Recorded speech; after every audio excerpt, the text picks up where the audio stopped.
Пријатели, добар ден и добре дојдовте во уште едно издание од рубриката Прашања и одговори.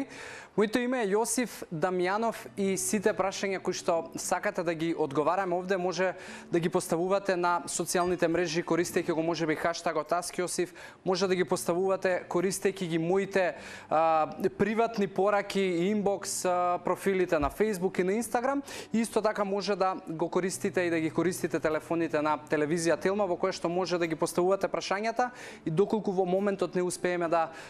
не успеам да ви одговорам, да го оставиме прашањето за можеби наредна среда и да ви дадам многу по-конкретен и добар одговор. И за да им дадеме време на одговорите повеќе, веднаш ќе преминеме со прашањата. Ни доаѓа од Агрон Усеини, кој што прашува која храна допринесува за поголема хидрираност за време на топол период. Агрон, прва не можеш да најдеш замена за водата во храната.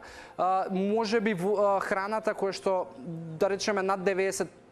од растенијата кои што содржат вода може да ти помогнат за да постигнеш подобра хидрираност, но дефинитивно прво мора да пиеш доволно и правилно вода во текот на денот, односно на 25 кг телесна маса да доаѓа литар вода, а слободно можеш да ги воведеш и растенијата кои што имаат изобилство на вода, тука ти се краставица, тука ти е лубеница, карфиол, тука ти е спанак, патлиџани, зелени пиперки, значи голем број на растенија имаат над 90% од својата тежина вода, така да воведувај ги требаат овој период, доаѓа топол период, мене ми е топло и дефинитивно и јас ќе го практикувам тоа.